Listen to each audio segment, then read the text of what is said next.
It's our Sweet 16.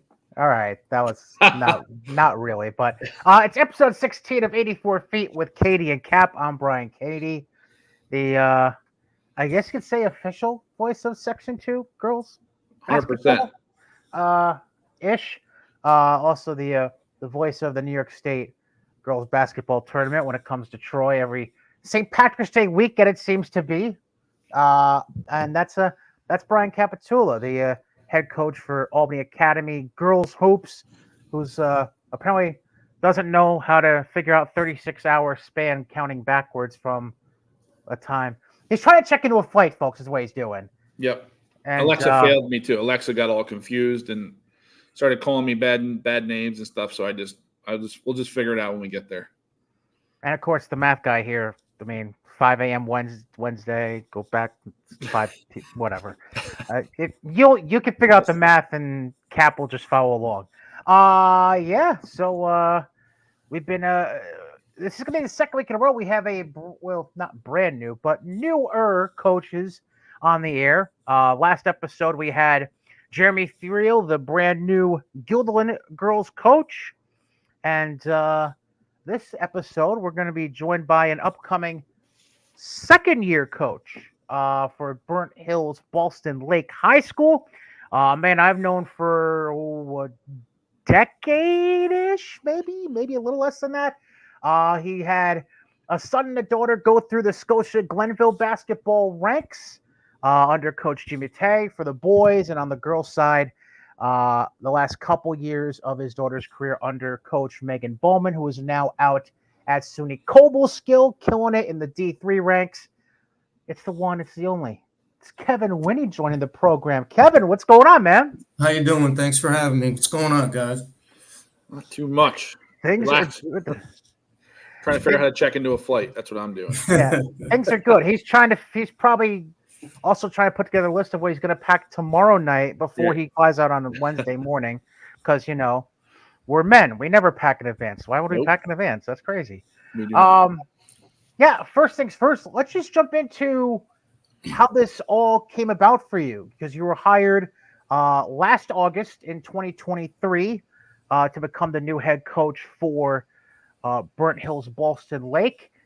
And it came as a surprise to me personally because I didn't know you were looking to even get into the high school coaching ranks. It kind of caught me off guard when I heard the news. Loved hearing it.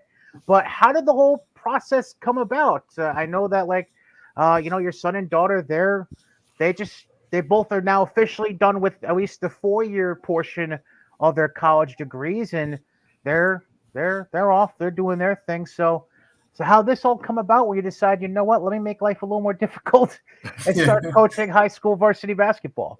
Last few years, I was helping out at Scotia, with, Jeremy Crystal there runs their travel program. And I just helped out with whatever travel program he had. I helped last summer with workouts and summer league with the varsity, and was anticipating being their JV coach. And then Regan Gatta, who I know from Scotia, she had my daughter for a few years, and she reached out to me, said the Burnt Hills job was open. I kind of blew it off like, oh, that's nice. I'm helping out at Scotia. And then Nels Larson reached out to me, and then Sean Klein. So my wife was like, you know what, you got to at least go and listen. It sounds like it's everything you said you wanted, to run the whole program all the way down to the travel, have everybody trained like the same way. And so I went in and met with them, gave it a shot, and a year later, here I am. That's great. You guys had a really looking at your schedule before. You guys had a tough start. Like, they put you through the ringer with this past year, the Suburban Council. They give you Averill Park, I think one of your first Suburban games, and then they give you Columbia. But then you guys had a good early win. Like, you play Chalmont, and then you play Holy Names.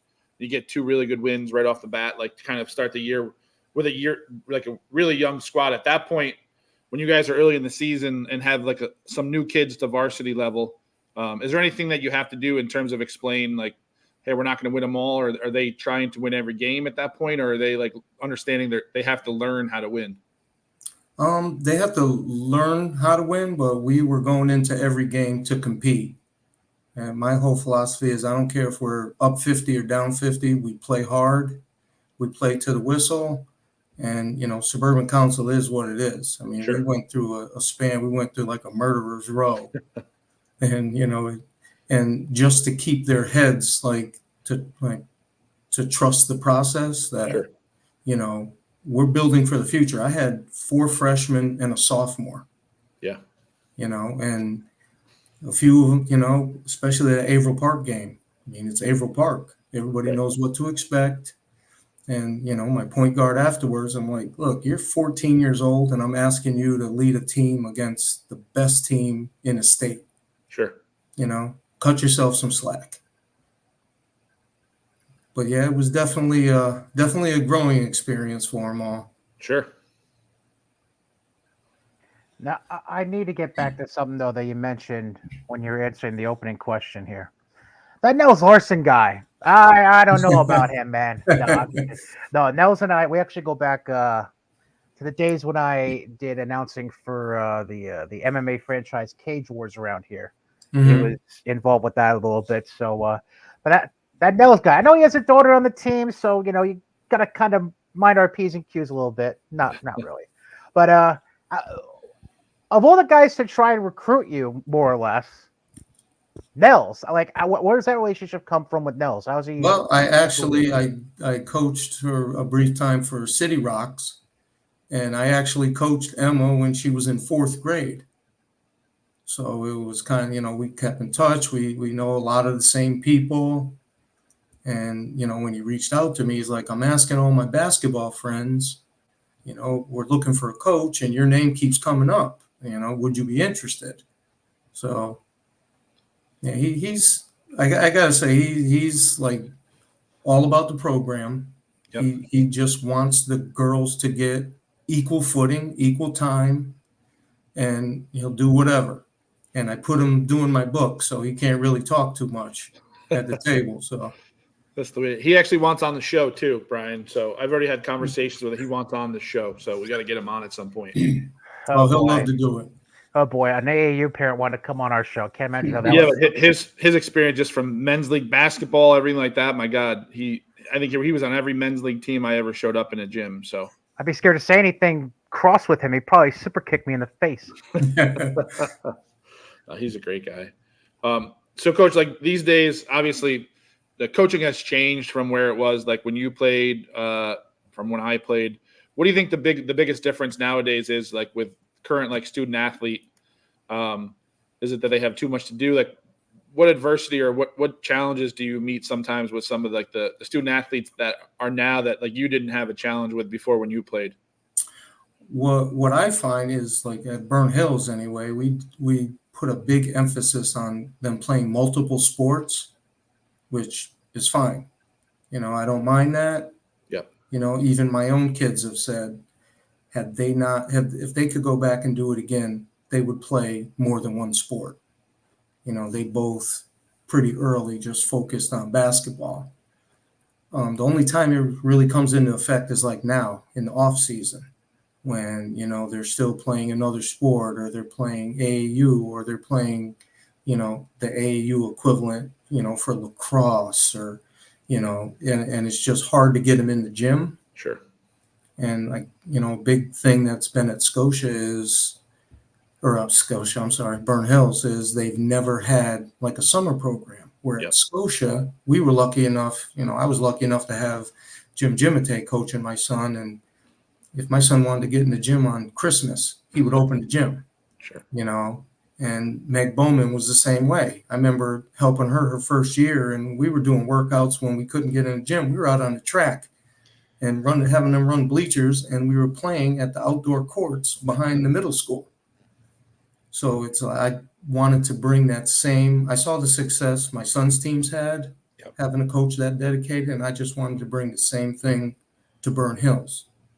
And it's a learning experience. They've never had it, so they're kind of like so overwhelmed. So next year, maybe they'll kind of know, okay, summertime, this is what we have to do. Sure. Yeah, I mean, you talk about basketball success. I mean, just looking back for you, I mean, you come from, a city that's got its own basketball history in its own right. You're originally from the Schenectady area. Having gone to Mount Pleasant before they merged in '92 with Linton to become Schenectady High School. But uh, what is it about the upbringing you had that you try instilling not just on the kids you've had, but also the kids that you've coached over the years? What is it about that lifestyle you had when you were going to Mount Pleasant that you've been handing down to the next generation? I used to always say, like at Scotia, we're in Scotia, but we're gonna play with a little Schenectady flavor. We're gonna be tough. We're not backing down from anybody. And I like to give every team I coach like life lessons. Like when everybody that plays for me, I'm huge on my biggest thing is like to be early is to be on time. My first day at open gym last year, girl walks in at 10:05. We're starting at 5. I'm like, you're late. Like, how am I late? I'm like, to be early is to be on time. I go, if we start at 5, you should be ready by quarter of, just in case I want to start early. Sure.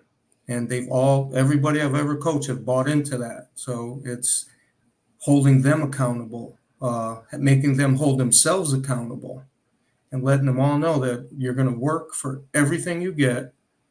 And even against a team like Averill Park, we're not going to back down. We're going to fight till the very end. I don't care if we're losing by 50.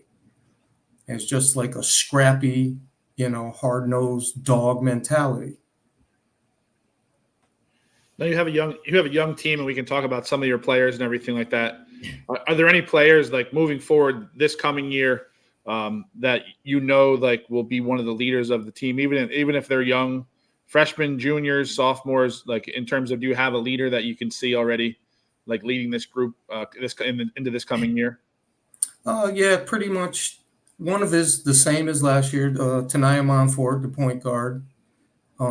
She's super, super talented. Once her and I got, the understanding of we're going to do it this way, we're fine. I go to battle with her at any time. Tegan Keene, she's going to be a big part of the team this year. I'd love to get her in the gym more to work with her because, I mean, you guys know and you can see ahead of time, like, you're talented, you got a lot of work to do. If you just do it, you're going to get all the places you want to get. Yep. And I have another guard. See, that's one freshman, one sophomore, and another freshman, Maggie Lascalt, super athlete. She's really a lacrosse player that loves basketball, but yep. she's super talented. And Emma Larson's coming along really, really well. I think she's gonna surprise some people this year. Don't say that too loud for Nelson. Yeah, I know. I gotta keep him humble, but Yeah, you got to keep that head in check so it doesn't get too big. But just you mentioned your kids a couple of times, so I just want to kind of focus in on them a little bit. First off, Terrell, like you mentioned, went through Scotia, played on a couple of Section 2 championship teams, and that was really the years he spent there really helped really start off the whole process of putting together those state championship teams that eventually happened at Scotia with with obviously Joe Cremo obviously comes to mind, Don Lamorta being there as well, and then Terrell ends up going to Union and playing 4 years there. What was it about Terrell's game they think made him so successful at Scotia, and then eventually when he played his career as part of the Union program? He's just a super hard worker. Not a lot of bravado. Doesn't thump his chest. He just goes out there and does whatever he needs to win, whether it's rebounding, defending. Obviously, he was a very good scorer. And his sophomore year, they won their first Section 2 title, since like 76. And on that team, actually, Joe Cremo and Scotty Stapera were ball boys, which, we have some pictures. It's kind of funny to look back. And same thing at Union. He was very quiet. He just went about his business. He was never like a real vocal leader, but he would just lead by example. Almost like if you're not going to do your job, I'll just do my job and your job. And he just was a super hard worker. And luckily had a coach like, Jim Gimatay that saw that early and spent countless hours. I think he probably was in the gym 3 years in a row, 6 o'clock every morning, so he could shoot before school. And that's all Gimatay, Now, obviously, you said you want your teams to play hard and be tough and not back down. Do you take any certain coaches that you follow, or you try to implement some of the stuff that they do, whether it be the high school level or the college level or the NBA level? Is there any coaches that you try to pull some stuff from and try to not copy, but kind of like relate to in terms of how you want your team to play? Not to sound like a broken record, but Jim Gimatay. Okay. He always instilled in his teams a warrior mentality. And that's what I try to do. Just watching the way how much he cared about his kids, about, like I said, they were in the gym constantly. If you wanted to work, he was there to work. And, it was so much so that when Terrell graduated, we took him and his family out to dinner, because every second he was with my son, he wasn't with his own kids. Sure. And, we appreciated that. And, he just refused to lose, because that year that we won Section 2, nobody thought that little old Scotia from the foothills Sure. was a threat, and Yep. and they just were scrappy, hard-nosed. They were very skilled, and they just would not quit. They would back down from nobody. So I really just try to, he's had a big influence not only on my kids, but on me too. Sure. I still talk to him when I need advice. I'll, shoot him a text, give him a call, and he's always, nice enough to respond. That's great. It's funny with the words and the adjectives you use to describe, the kind of athletes that Coach Gimatay was developing, because they're very similar adjectives to what I felt about when I watched Asia play when she was at Scotia, because she definitely had a little Kevin in her, because she would go out there and she didn't care if you liked it or not, but she definitely brought some tude out to the court with her, and it reflected on some of her teammates, like like a Remy Porter, for example. Age was definitely that high energy figure at Scotia, and that eventually led her to, she eventually went and played at Vassar her freshman year before focusing on her academics afterwards. What is it about Asia? Like, is that how she always is? Like, did she always kind of have that From day Kevin one. put it? Yeah. From day one.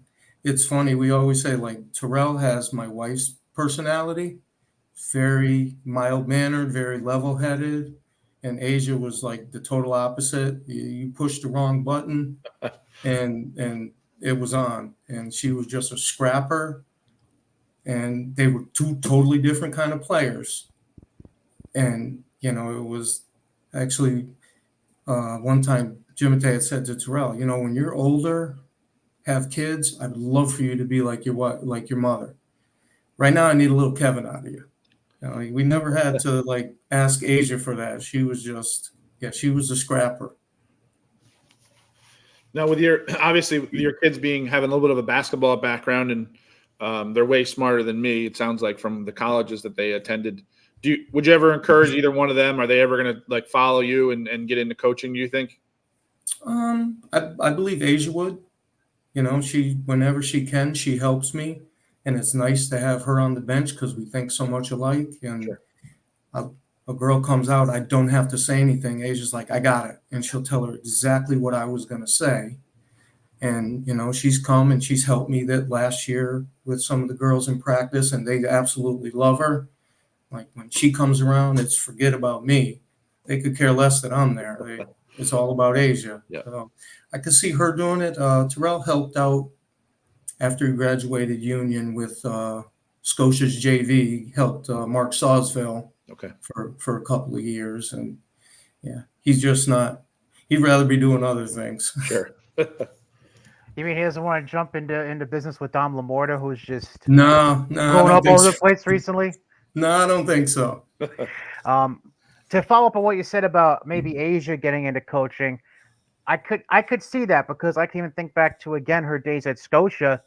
There'd be moments where she went on the bench, and she's just like with the underclassmen that were on the bench. If she was getting a breather, she's pointing out things here and there on the bench. Like she was, as much as she was a teammate, she was also trying to help teach the underclassmen that were eventually going to come up when she left. So I could see what you see there. I can definitely see that for sure. Yeah, she well, being that her and Terrell are 7 years apart, she basically grew up around basketball, so her basketball IQ was really high, even at a young age. I mean, when you have like an 8-year-old at her brother's game, summer league game, telling them, who's supposed to drop where in a 3-2 zone, people are looking at her like, what is this kid talking about? I mean, she was the same way with her teammates.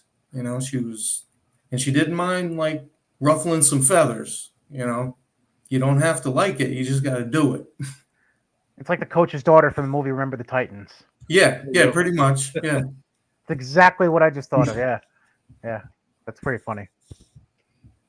Now you had 1 year under your belt, obviously at Burn Hills now, and you went through the gauntlet, like you just said. You went through the gauntlet with a bunch of young kids.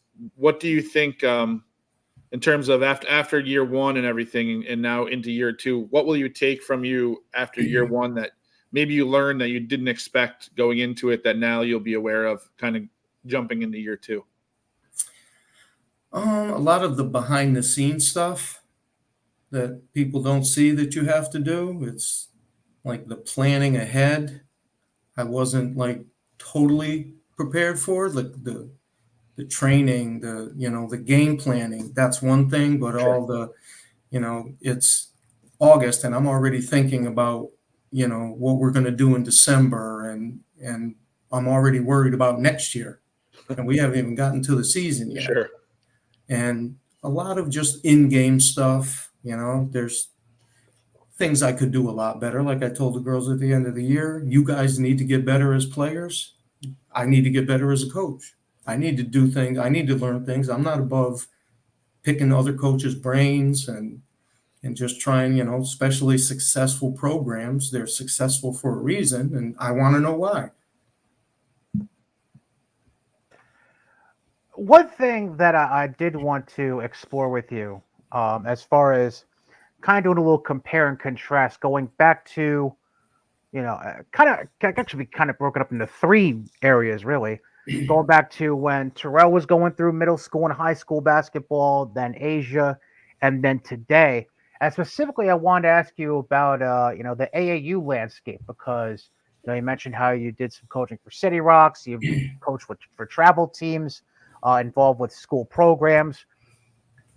How do you feel about the way that AAU has evolved over time, going back to, 05, 06, 07, when, Mm. Terrell was really in the midst of it, all the way up through today to where we are now, where you got programs popping up everywhere, it seems like, in the AAU circuit. What do you, the positives or negatives that you feel have evolved? One positive is they're playing basketball. They have a ball in their hand. Okay. Depending on the organization you're with, I'm big on development. And, I'm good friends with Steve D'Agostino. And Steve has a great philosophy about it. Like he compares it to a concert pianist. They'll practice 100 times before they do one performance. AAU they'll play 100 tournaments and practice very little. Or what are you actually developing? And my big question to a lot of my girls is, why are you doing it? What are you hoping to get out of it? You hoping to get a college scholarship? And that's, a reality for a lot of them, but not everybody. Yep. Are you in it just for the camaraderie? I get to go to a hotel on the weekend, hang out with my friends, play some hoop. How serious are you? And it's kind of taken like a back seat to, or your high school team has taken a back seat to your AAU team. And you're not putting as much effort into your high school team, where Terrell played AAU for 2 years. That was it. And we were just talking about this. When he played at Union, he had a lot of teammates that played AAU since they were in fourth grade. And they were at the same school that he was. And he was actually in a better position. He was starting. A lot of them were on the bench and didn't play. Right. So what did you actually get out of playing AAU since fourth grade? I personally think a lot of that money by parents would be better spent by sending them to a trainer, send them to a strength and conditioning coach. And when Terrell played at AAU, your high school team was the focus. Sure. Asia played AAU since seventh grade, and it was starting to get like really just everybody's AAU. You got to play AAU. You got to play AAU. You got to go to this tournament. You got to go to that tournament. And they're playing so many tournaments, they're not working on their game. Sure. And it used to be the summer, you worked on your weaknesses, you worked on your game, and came back a better player the next year. So I don't know how many of them are actually doing that. I tried to go to all of my girls' AAU, at least one tournament, to see them play in their AAU environment. And, some good, some bad. But, it's the way it is now. They're being fed, a lot of them, oh, you have to do this, you have to do this. I remember a coach coming to us, and when he was in 10th grade, saying, oh, yeah, he'll get great exposure. And I'm like, he can't dribble with his left hand. Sure. He's going to get exposed, yeah, if he plays. I'm like, he needs to be in the gym, and the story about him, we played his junior year. We lost in the quarterfinals to Ichabod Crane when we probably shouldn't have. And all year I've been telling him, dude, you can't dribble with your left hand. From the three-point line to the basket don't count. And the night they lost, he's on the bus texting me. I'm like, take a couple. He goes, nope, I can't dribble with my left hand. We lost on a Friday night. Sunday morning, he was in the gym with Jimite. G put all the baskets up and told him, we know you can shoot. I'm not putting these baskets down until you can handle the ball. A lot of kids will take that loss and go right off to their AAU season. Yeah. And then come back the next year and they still can't dribble with their left hand. Sure.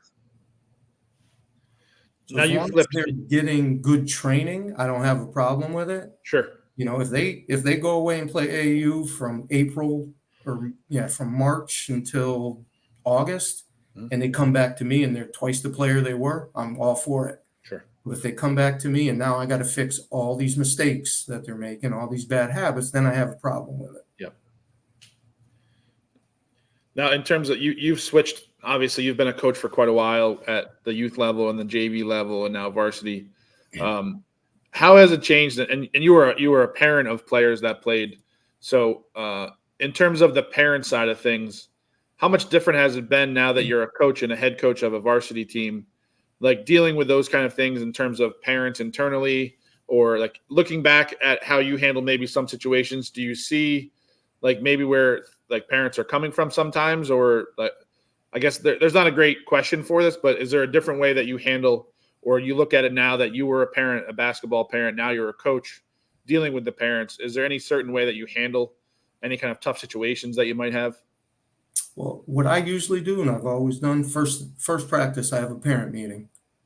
I let them know exactly what my non-negotiables are, what my rules are, what I look for, and I tell them all, I understand. I was a parent too. I get it.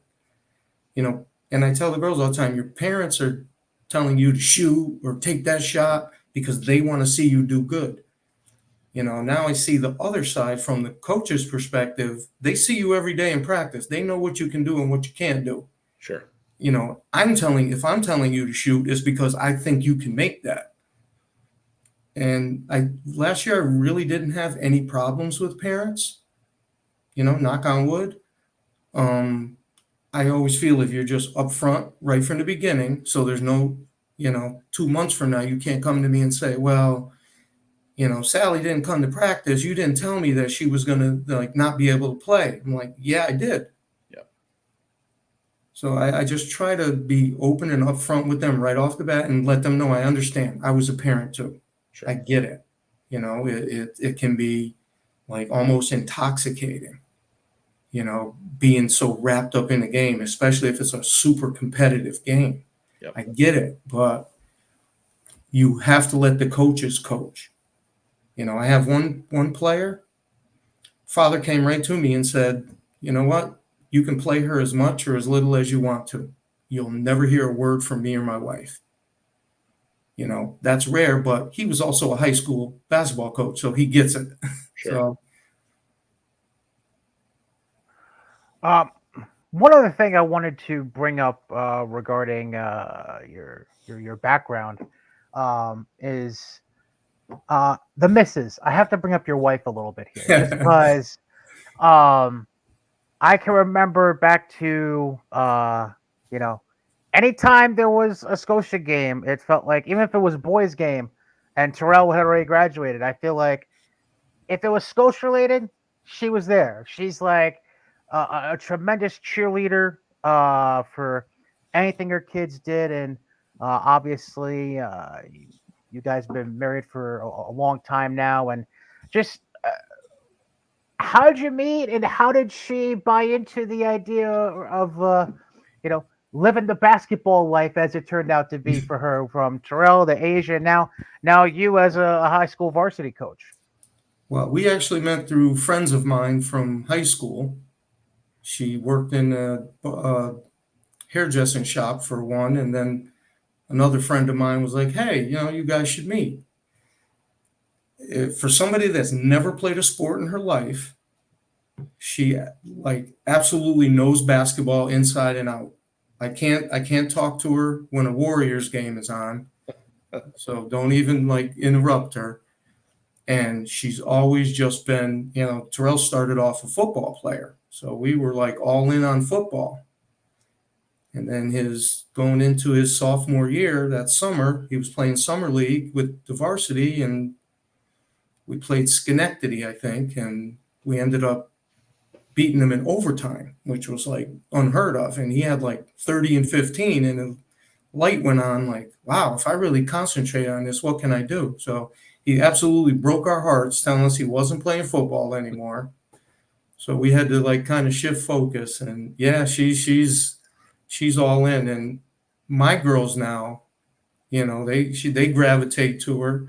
She comes to the game. She knows them all. She's out there, after the game, either giving them a pat on the back or giving them what for, having 8 turnovers. Like, what's the matter with you? So yeah, she's definitely all in. Now with your obviously, I'll make a little bit light stuff. We've asked some questions about different coaching stuff in practices that you have. If you had to come up with one song to start a practice, like do the girls let you play your music, or do they get the chord and you let them play their music, or do you play music, or is it just a quiet gym when you guys practice? Well, it's not a quiet gym, that's for sure. They don't get to play. Last year they didn't get to play music. This year they may have earned the right to play music. Okay, good. And I tell them that as long as they can listen to the music and listen to me at the same time and do what they got to do, they can play music. Sure. The second they're more into the music, then the music's gone. But practices still aren't very quiet. Good. We had the situation last year. We had a non-league game fall through, and we had a game canceled because of snow. So we had no game for a week. So I decided we were going to have Winney boot camp. And it was probably 5 of the hardest practices they ever had. And they were like, is this going to happen every year? I'm like, I'm thinking it is. For sure. I kind of like it. Right.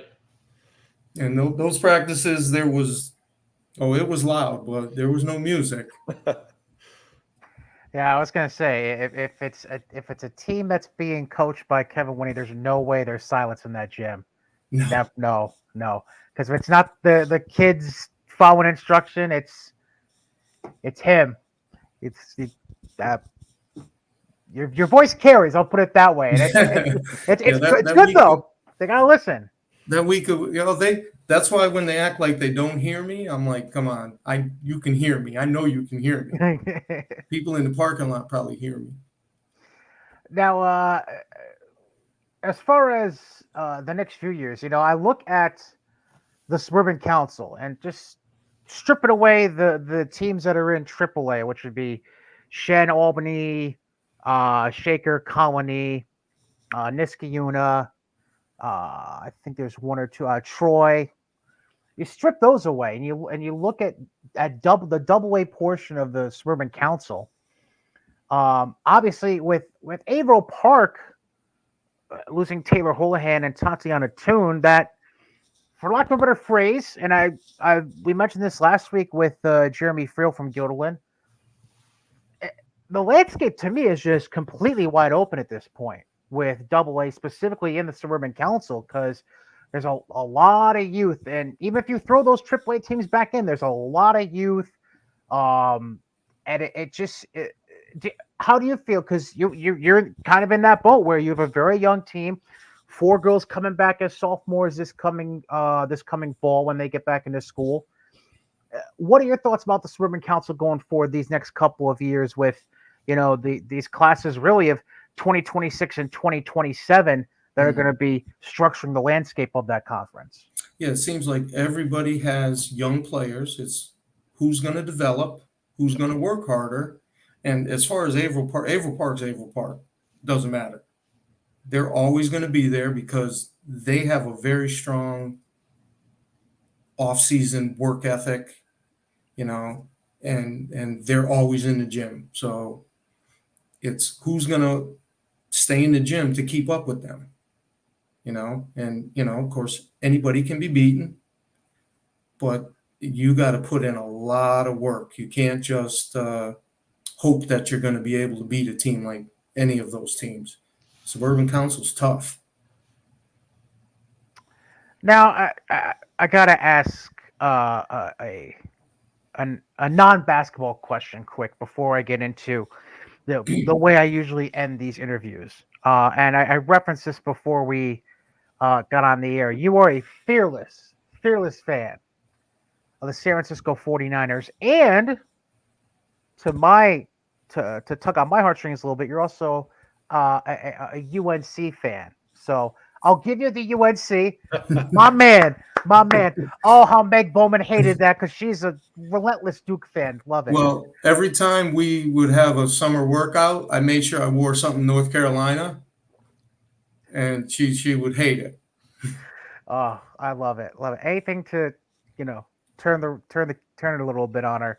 But I gotta focus on the Niner thing. Like Carolina, just not to age you at all, but like Jordan, Worthy, Perkins. Okay. So what? You're just in love with Joe Montana growing up? Like, is No, that actually, Jerry Rice. Okay, all right. Well, the North Carolina thing came about because of everybody thinks Jordan because, like, you see the picture behind me, but it was Sam Perkins. Right. Me and my friends were like crazy about Sam Perkins, and we went to a preseason tournament, and we're watching them warm up, and we're like, "Who's this Jordan guy? Who's this?" And then afterwards, we're on the floor trying to get Sam Perkins' autograph. He's walking by us, and we're like, "Yeah, he's not bad. He might be pretty good." But the 49ers thing, I grew up, and my friends were all Cowboys fans, and I was so just tired of it. And I actually watched the 81 NFC Championship game in a house full of Cowboy fans. Oh, my goodness. Yeah. So Montana, the catch, we win the game, and I was trying not to talk because I didn't want to get attacked. And after the catch, I just got up and said, great players aren't always great. They're just great when they have to be. And they just threw me out of the house. And ever since then, I just loved the 49ers. That is such a you thing to say. Yeah, that's funny you say that though, because I'm in the same boat. I was in a house full of Giants fans watching the Super Bowl, 1987 Super Bowl, with the Giants playing the Broncos, and for whatever reason, I liked orange at that point. As I'm 5 years old, and now I've been a Broncos fan since I was 5 years old. So I get where you're coming from. It's a West Coast. It's a West Coast thing. Yeah, and luckily thank God for one of my son's friends college friends is a scout for the Steelers. And he actually got us. We went to the opening game in Pittsburgh last year, and he got us on the field. We Oh, had wow. field passes, and it was just incredible to be that close to all the people. And the players were like 5 feet away from us. Awesome. And a kid, another Scotia kid that came up through the ranks not too long after Terrell was out of Scotia, Zach By. He's out doing sports radio in the Denver area, so he's covering the Broncos all the time. So if you need anything, Cap, let me know. Yeah. I can try to hook you up now that I know you're a Broncos fan. Yeah, sounds like we're going to a Broncos versus 49ers game at some point. Right, absolutely, I'm in.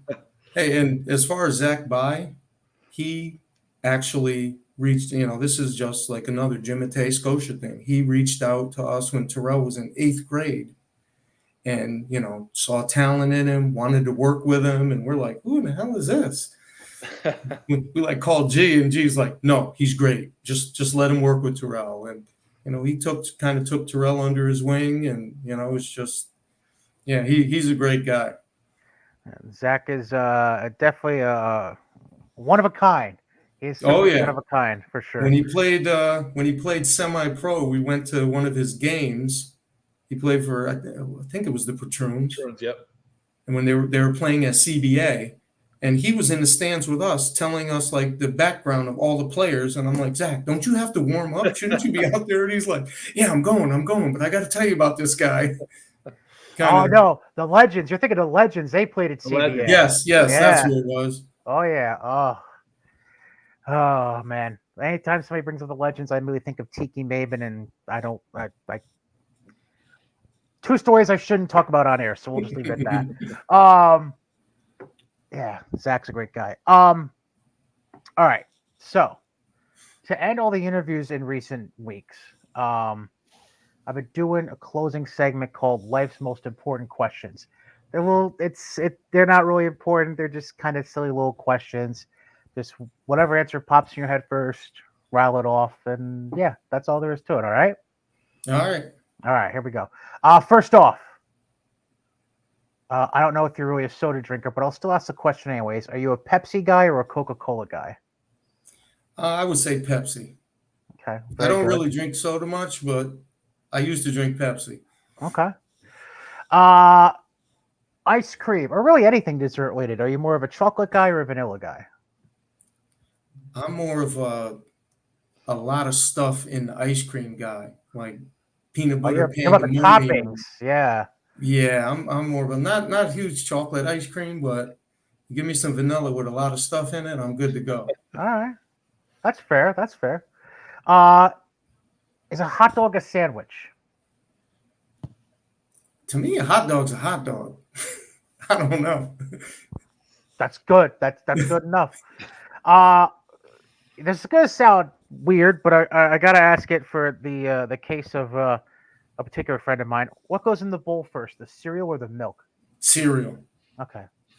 I say this every time. Yeah, I have a friend. Go. If anyone says yes to that, we'll just cancel the interview anyway. So. I have a friend who swears by the fact you put the milk in first. I gotta have the cereal in first so I can gauge how much milk to use. Exactly. Right.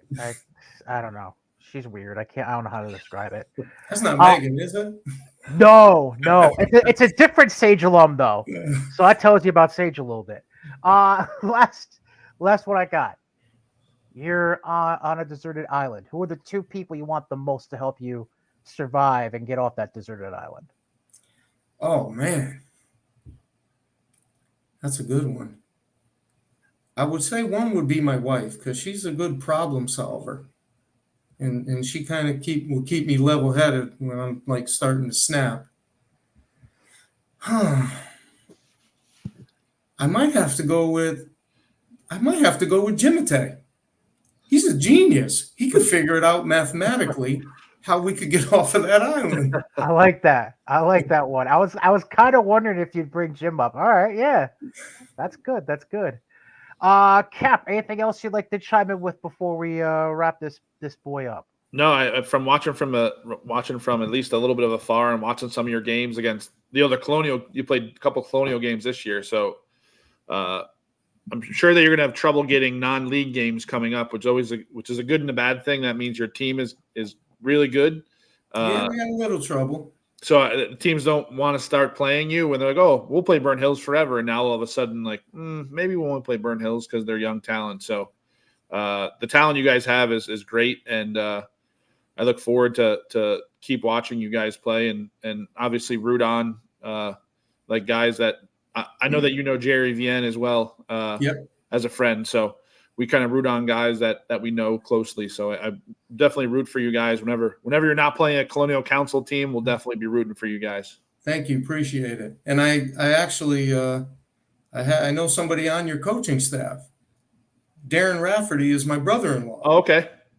So we always have that kind of a tie there. So Yeah. I always keep up to date what's going on with you guys. That's great. I mean, can we do Academy versus Burnt Hills?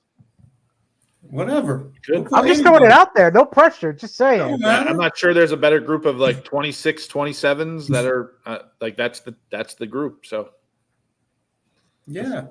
Put it out into the universe. Let's see what happens. Yeah, it's all about, competing.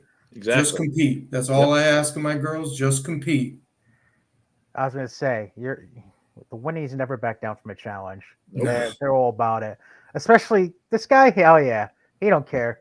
He don't care if you're a foot taller or whatever. Like you bring it. He's kind of like the Joe Pesci character from Casino. You know, you bring a pen, he brings a knife. You bring a knife, he brings a gun. You know, it's all good. You know, Never that's fails. how it works.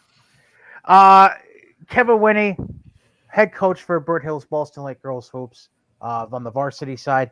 Definitely appreciate you coming on. Been definitely wanting to do this ever since we came up with this podcast coming together a few months ago. So I'm really glad we were able to make this happen. Best of luck with the girls coming up this season, and we'll definitely have you back down the road. Thanks, man. All right. Thank you. Thanks for having me. Thank you.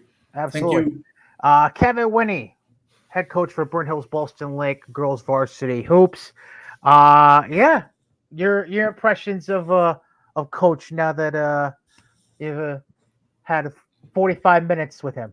Yeah, no, I mean, I knew who he was watching before, and just kind of watching. I know his daughter played around the same time that we had obviously been in the AAU coaching teams and things like that. So I had seen him before, and I know how good those Scotia teams were just watching, like going to Glen Falls and watching those teams play. So, and Jim Matei, obviously there's not only anyone's ever said a bad thing about that guy. So anyone from that coaching tree, I wouldn't want to play after they figure out how to get their roster in order and get their young kids playing really good.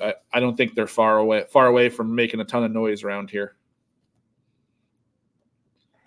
I'm sure Nels is going to have something to say after this show about his references during the course of this podcast, but I'll leave that for another time off the air.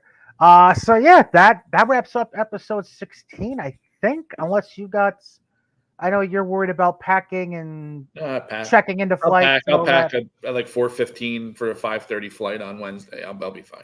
Oh, on the show, never mentioned this. Happy birthday to your daughter. Happy birthday to Natalie. We did not recognize it on the last episode, I don't believe. The number 9. She's 9 years old. Still in that magical time where you don't have to hand her the keys to anything or worry about her ever operating heavy equipment yet. So it's all good. It's all good right now. Yep, and we're gonna pump the brakes. The whole Alta kick and the whole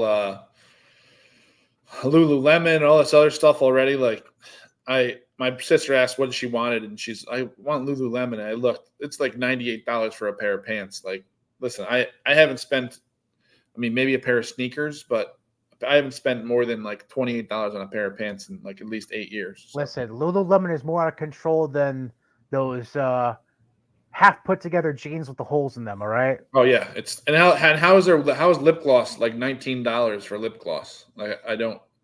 What's in it? Like it better moisturize. My lips better never be chapped for $19. I got nothing for you. Thought maybe you wore some lips. Sorry. Chapstick. That's as far as I go. Exactly. Sorry. $1.80 chapstick. Yeah. Well, fan of the 3-pack. Buy the 3-pack for $3.99. Perfect. Yeah. So that wraps that up. Enjoy your travels, buddy. Next episode, by the way, episode 17. We got a tag team coming on board from Averill Park. Head coach Sean Organ, new member of the New York State Basketball Hall of Fame, if I remember correctly. Yep. And his boss, the athletic director, the head man, the captain himself, Mark Bubniak. So that should be a very entertaining show. And just to warn you, we are going to have that interesting conversation about the news that came out recently regarding the Warriors going bye-bye. Yeah. We are going to discuss it. The Golden Knights. Geez, I wonder where that connection would come No from. idea. No idea. It's not like Coach Organ has a play called St. Rose at all that he runs. No. Not at all. If you're in the know, you're in the know, so you'll get it. That being said, we're out of here. Episode 16's over with. You go pack or something. Say Got it. goodbye. Bye.